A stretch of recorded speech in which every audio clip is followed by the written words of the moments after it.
Et ce ne sont pas des soldats qui se battent contre des soldats. Ce sont des gens armés. Et déjà la dernière fois, à la dernière réunion, je posais cette question, mais d'où leur viennent ces armes, bon sang? Des armes qui sont en fin de compte tournées vers des civils, désarmés. Des civils non protégés par leurs dirigeants. Des femmes, des enfants, des vieillards, leurs maisons détruites pour défendre, en fin de compte, la liberté, leur liberté dans leur propre pays. Ceux-là sont des martyrs parce que eux, ils n'ont pas levé leurs mains contre leurs oppresseurs.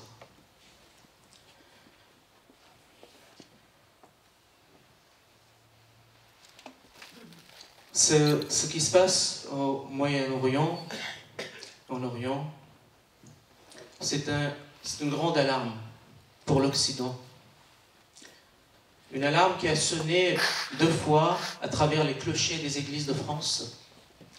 Effectivement, nous avons fait sonner les clochers des églises arméniennes et pour certaines églises associées françaises pour le centenaire de la commémoration du génocide arménien qui a eu lieu en 1915.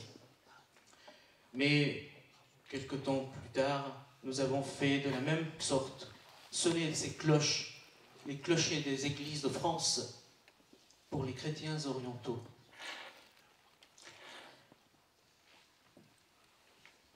Oui, les chrétiens occidentaux doivent se réveiller.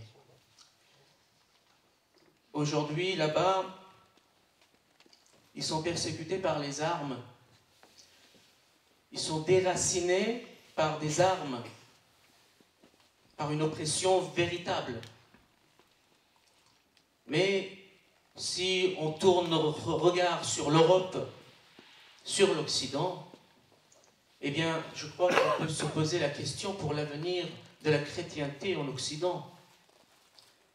Parce qu'il y a, quelque part, c'est une question qui se pose aujourd'hui. Et nous sommes confrontés à cela. Le déracinement des chrétiens d'Occident. Et j'avais eu l'occasion de rencontrer un père d'Égypte, un père maronite, un père copte. On leur proposait notre aide. Et il nous disait, eh bien, priez pour nous, parce que nous vivons notre foi selon la façon qu'ont vécu leur foi les chrétiens d'antan, les premiers chrétiens. Et nous connaissons nos ennemis. Ils sont faits de chair, ils sont là. Priez pour nous. Aidez-nous tant que vous pouvez par vos moyens matériels, si vous le pouvez. Parce qu'aujourd'hui, nous voyons bien, la justice oscille. Elle oscille à travers l'oscillation de l'économie et des finances. C'est une réalité malheureuse, mais réelle, ressentie par tous. Eh bien, nous ai prié davantage pour vos jeunes chrétiens, parce qu'eux, ils n'ont pas d'ennemi réel vis-à-vis d'eux, mais l'ennemi qu'ils ont est très bien dissimulé, et c'est idéologiquement qu'ils sont petit à petit en distance vis-à-vis de leur foi. Et le danger pour l'Occident,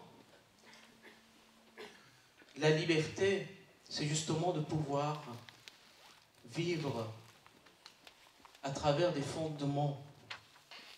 Si aujourd'hui, si nous sommes libres, s'il y a des valeurs, c'est encore que persistent quelque part, au fond des êtres qui habitent l'Occident, des personnes qui sont encore élevées sur des valeurs fondamentaux, des valeurs chrétiennes.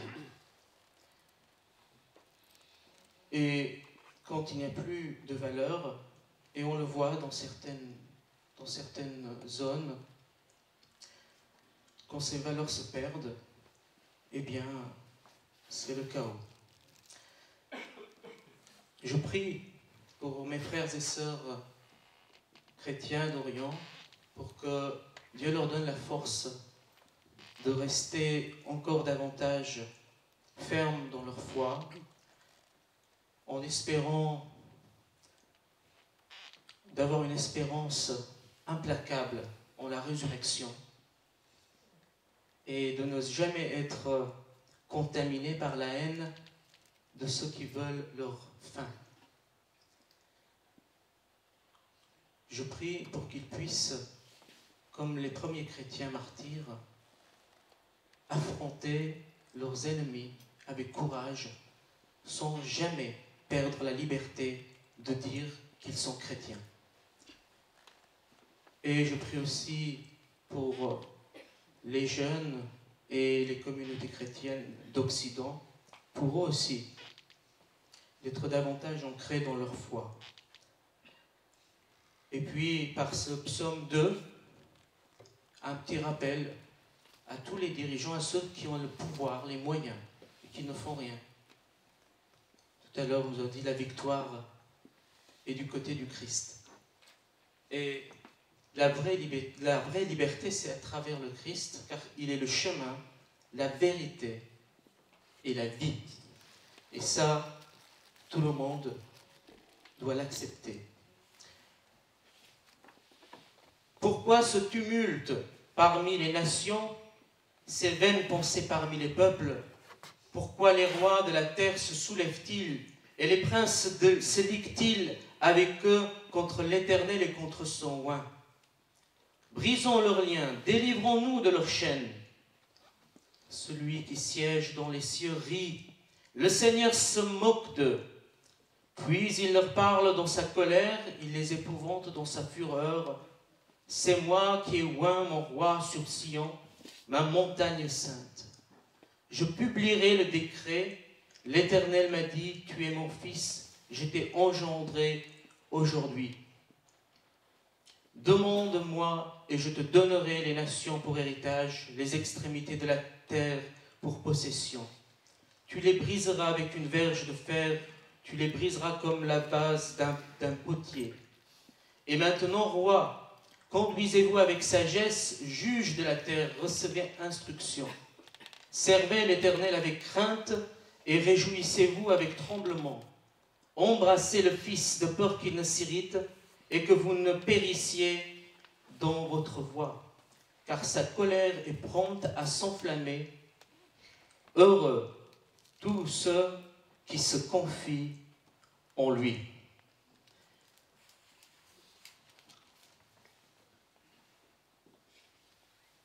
Eh bien,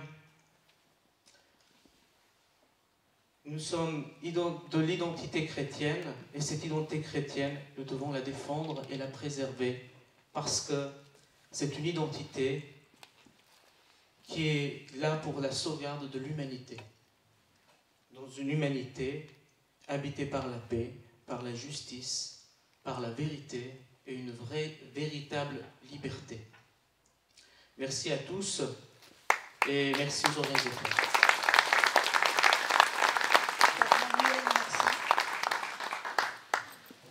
Père Abed Espanikian est un Arménien du Liban. Il est prêtre de l'église apostolique Sainte-Marie, Mère de Dieu, d'Issy-les-Moulineaux. Merci, Monsieur Beu, pour cette rencontre, les élus, chers confrères. Nous le savons tous pourquoi nous sommes venus aujourd'hui. Le titre, c'était « Conférence de soutien aux chrétiens d'Orient ». Nous avons bien écouté plusieurs témoignages et nous nous sommes réunis pour concrétiser aujourd'hui nos idées, parce que nous le savons tous, c'est que nous vivons dans la vie quotidienne. Presque tous les jours, devant nos églises, nous avons des compatriotes, des fidèles qui viennent vers nous pour faire un appel, pour qu'on puisse apporter notre aide. Notre aide, pas en parole, pas en prière, en concrète. C'est ce qui est difficile pour les bergers. Lorsqu'un fidèle frappe votre porte, vous ne savez pas diriger vers où, quoi répondre. C'est pour ça que je vous demande de bien comprendre notre considération, cet appel, bien concrétiser, réunir nos idées, nos pouvoirs, nos capacités, pour qu'on puisse apporter notre réponse concrète. Nous sommes des enfants de l'Exode. Nous avons vécu le génocide. Encore une autre génocide qui commence.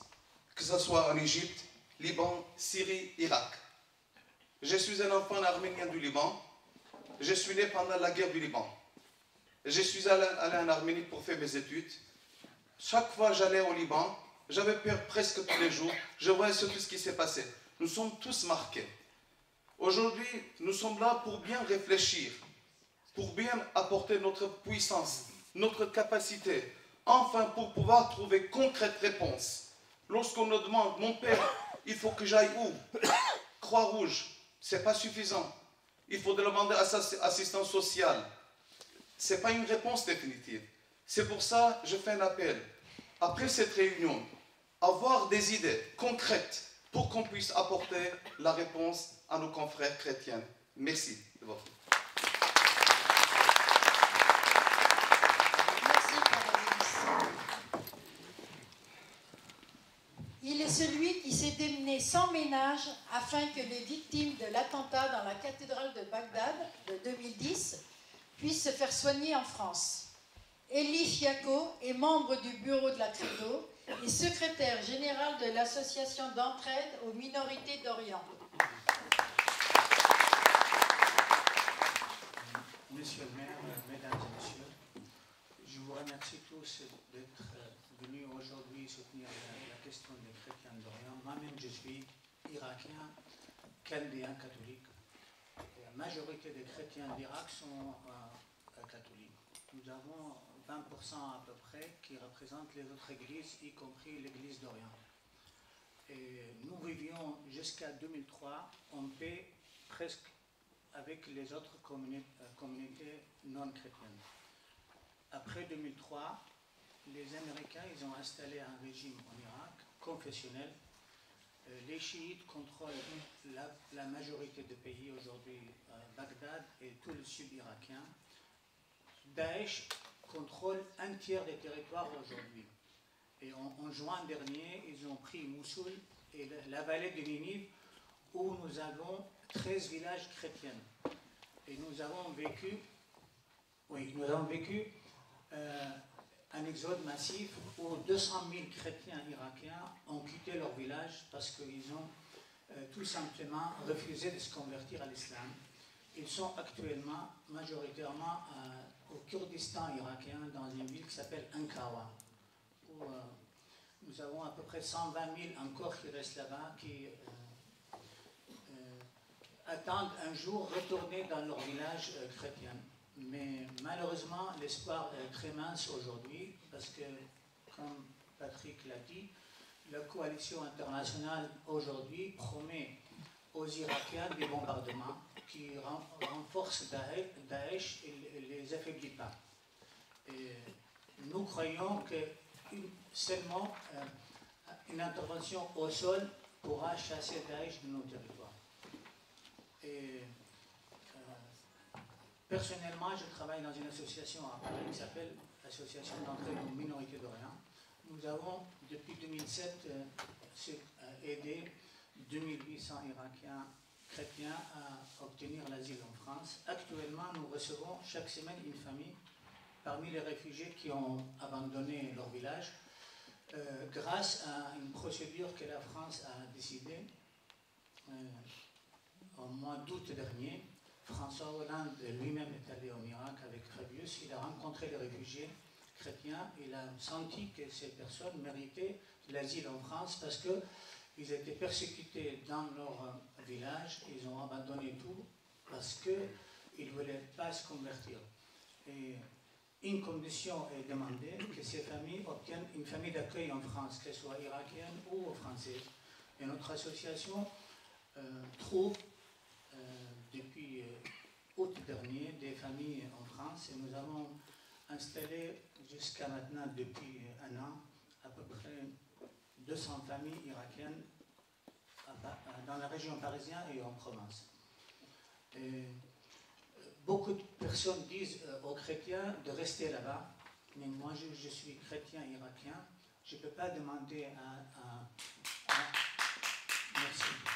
Je ne peux pas demander à un chrétien aujourd'hui qui est persécuté, qui a perdu tout, sa maison, son travail, son compte en banque, qui est aujourd'hui dans des caravanes, dans les camps de réfugiés, je ne peux pas lui dire restez sur votre pays. Pour nous, comme chrétiens, c'est la vie humaine qui compte, ce n'est pas la maison ou la terre. Et dans notre évangile, il est dit que si vous êtes persécutés, vous abandonnez tout et vous partez. Voilà. Merci à vous.